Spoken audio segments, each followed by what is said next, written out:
All right, you get to high school, and you and Jack are friends, and you meet two other guys in high school, also musicians, and you guys decide to form a band. Tell me how that happened.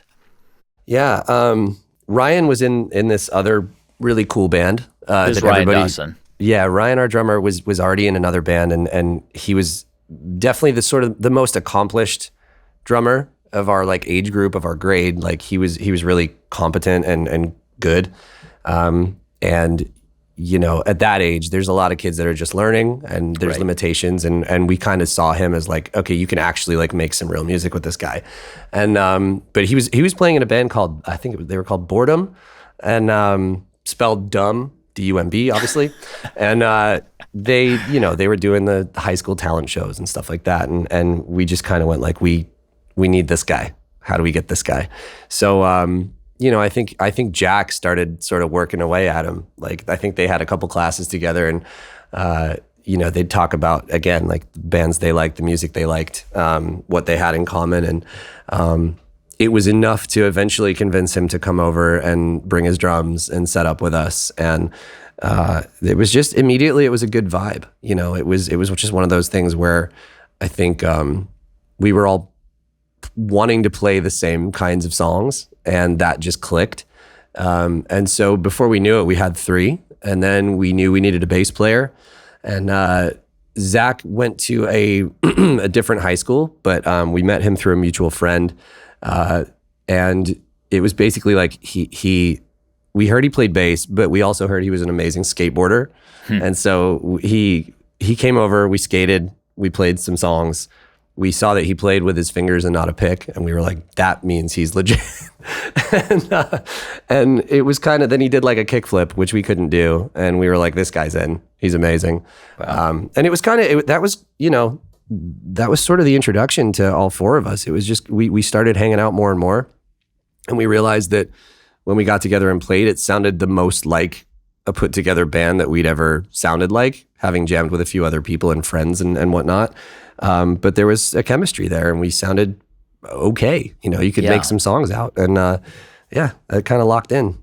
Tell me about you and your voice and singing, and how you thought about what you wanted to sound like, right? Because obviously, I mean, you guys, I have to assume you were influenced by a lot of, like you mentioned Green Day, but probably Blink-182, and there are other sort of, what are called pop punk bands, let's say. I don't love that term, but I think it's just kind of a useful shorthand.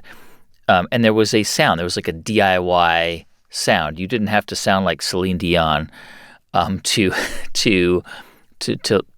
be a singer, right? You could have your own expression. So how did you think about Alex as the frontman? It's a really good question, because I think early on, I don't know that I thought much about it. It was kind of about just playing loud. And I feel like at the time I was probably just shouting over the PA to the best of my abilities. I was definitely trying to do something between a Billy Joe and, Offspring kind of thing. Yeah. But I don't know. I think I just sort of, whatever felt like it fit the song, I suppose. To be honest, it's funny that you mentioned that, because I kind of feel like when I listen back to our music, and this is jumping ahead a bit, but when I listen back to our records, my voice has changed like 18 different times over the course of our records. Like, there was a period where I was, I think, trying to force my voice to sound maybe lower than it was, and I would lose my voice in the studio all the time. And then as an adjustment in the middle of our records, like my voice almost gets like maybe higher in pitch and slightly nasal, because I think I started singing up in my head, which helped me not lose my voice, but also very drastically changed the way I sounded. And then I think in like the more recent records, I've kind of settled into what I would say is like my actual voice, but it's pretty wild to think that I didn't find that until my late 20s, No, I don't think that's wild at all, actually. I think that makes a lot of sense, because when we start out, we're not, I mean, it's very, very rare to meet a fully formed human at 22, right? It's like you're trying to figure out who you are, and part of who you are, I mean, you're still like a jangle of insecurities and doubts and all these things, and to some extent we still are as we get older, but it's more manageable. But when you're starting out, you're trying to figure out like who am I, and so we do emulate people who are older than us or who we respect because we think that's what we're supposed to sound like or we're supposed to be like. Yeah, absolutely. I mean, it's a great point, and I was definitely in those early days just emulating, chasing, working with the influences and inspirations that I came up on.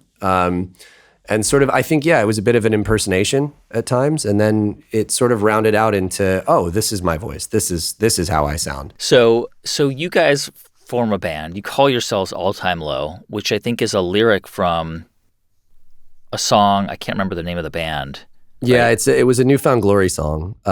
Right. Again, another band that was sort of an influence to us at the time. And we sort of had this short list of band names, and there was a local promoter, his name's Paul, and he was willing to throw us on this a show at his venue that was, needed an extra 100 tickets sold to sell it out. In Towson, Maryland? Yeah, at the Record Theater in Towson. And he basically said, well, I can book you, but what's your band name? I need to print something on the ticket. And we had this short list of not very good names, and we just closed our eyes and pointed at All Time Low. And, once it was printed on a ticket, that was it. That was it. Yeah. Got to run with it. And the band really was, I mean, in your early days, you were a cover band, right? Mainly. More or less. I mean, we wrote, I remember the first song we ever wrote, the first song we ever wrote was called My Paradise. And we had just gone to a show called Tiger Fest at Towson University. And it was like, again, at the time, a lot of these bands that we looked up to, I think it was like The Used and My Chemical Romance, and they were all just getting going. Like they were all pretty new bands. And I remember we came home, and the song was specifically written about that atmosphere. It was like, this is where I belong. This is where I want to be. And that was the first song we ever wrote as a band. And I think we wrote a couple more from there, but for the most part, those early shows, it was like, we had 2-3 original songs, and then it was whatever we could remember how to play that week.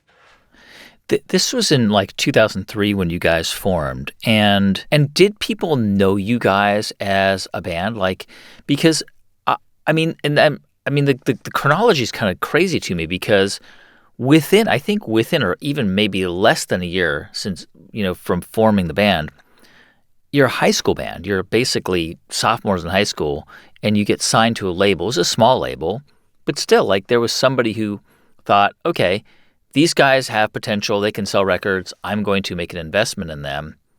How did that happen so quickly? What do you remember about that time period? It kind of blurs.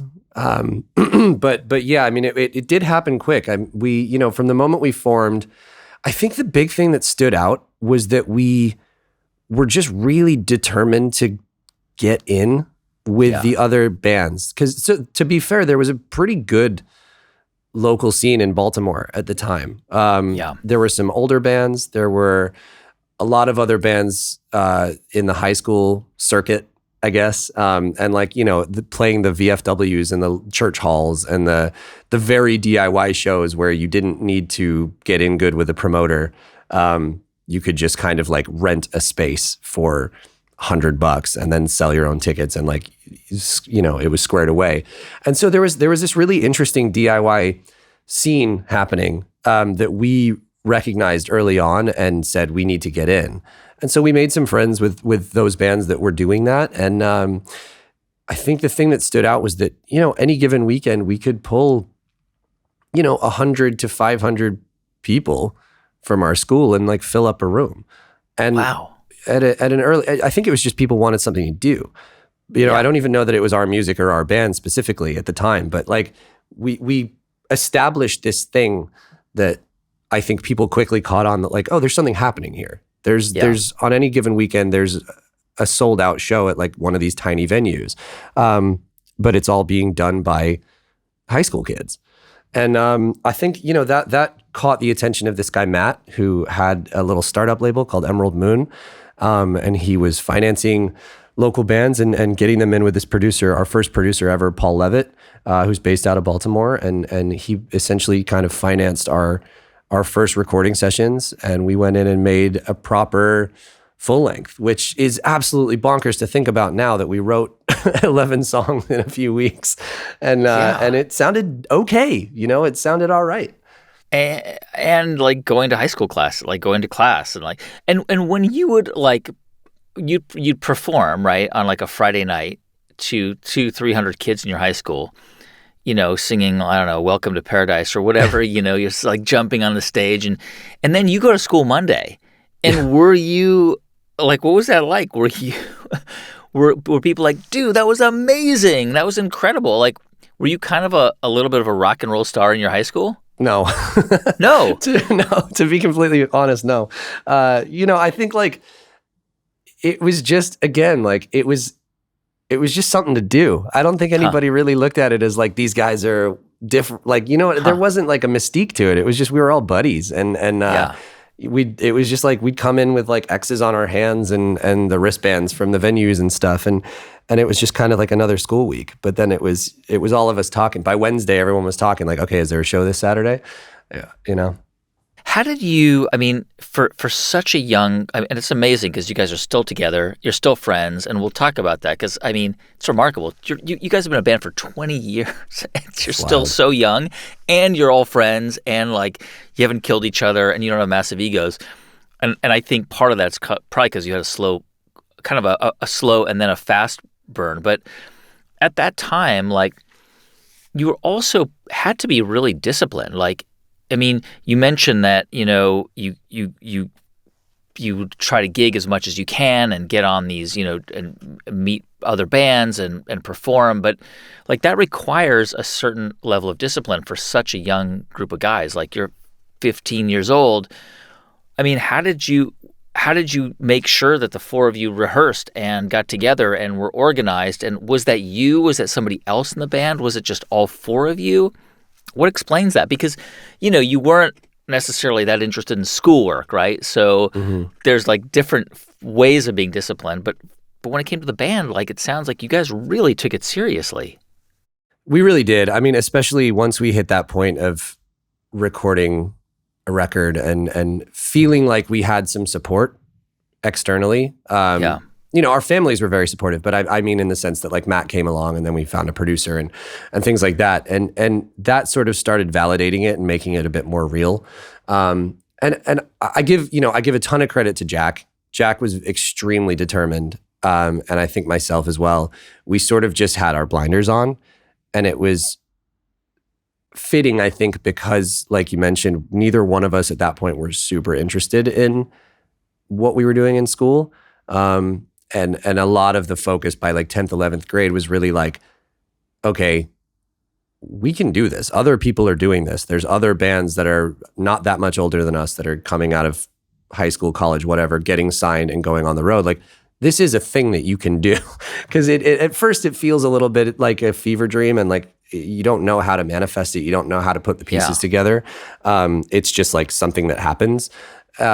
But we started seeing how it actually works. And I think once it clicked in our minds that this is something that's attainable, we just need to keep doing it, then the drive became very real and very significant. I think we, not to skip ahead, but, by senior year, I think 3 out of 4 of us were doing the work study program, which is at our school was something where you would take, a couple core classes that you needed to graduate, but then you could leave after like 4th period or whatever and go work a job. And there was this moment, we all had jobs. Jack worked at an ice cream shop and like I went and like stacked boxes at my dad's company. And like that was our way to get out early and go to band practice first and then go to work. Yeah. And but beyond, like I remember, and I give a lot of credit to my guidance counselor at the time, but I remember like having this conversation and being like, no, like the band is what we want to do and what we intend to do. And I remember her going, well, look, this is non-traditional, but like, as long as you write me an essay every week about what you guys are doing specifically to plan your band and business and how you're growing it, I'll let you do that as your work study. And I think it was a pretty wild moment, because at that point on, it was like it really clicked in our heads of like, this is what we're gearing up for. We're I'm transitioning from feeling like school is life to band is life. And I mean, we were every day we would leave school, get out early, go to Ryan's house. We'd all usually walk there from school together, with like our girlfriends or whatever. And then, they'd sit in the basement and watch us play for 2 hours. And it grew into something. I think your girlfriend from that time is now your wife. Yes. It's kind of wild. So I'm trying to go back to that time, and obviously you guys had some success and you were serious about this. But did anybody ever say, Alex, this is not a really great career path, because even probably a lot of the bands you loved, they never really made it that big, right? There are bands that really, probably bands that you loved that weren't even as big as New Found Glory. And so, I don't know, was anyone saying maybe you should think of something else as an alternative just in case this doesn't work out? 100%. It was a bit of a battle for a time, sort of convincing the people that needed to be convinced that doing something non-traditional was the correct path for us. Because I think when you're in that sort of that program, the high school program, it's like, you sit with your counselor, you figure out what colleges you're going to visit, you get on that path, you figure out what you want to do next, which is a wild thing to ask of a person that is 17 years old. But there were a lot of conversations with our families, individually and together, about whether or not this was a realistic expectation and a realistic dream.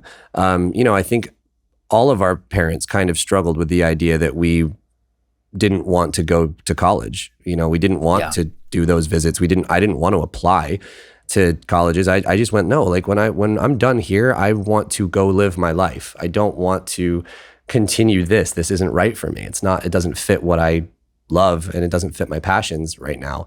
And we were very fortunate, I think, that it didn't take too much convincing to get most of our parents and families on board with the idea that non-traditional is okay.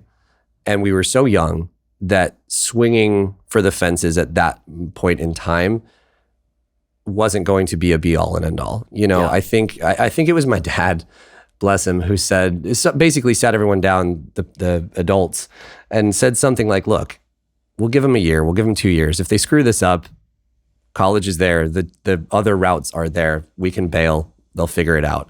But there were enough opportunities unfolding, enough attention from labels, enough attention from producers, who were making, real records. That I think we managed to convince everyone that it would be foolish not to take a leap of faith. If you like this clip and you want to watch another one, click right here. And if you want to watch the entire episode, click right here.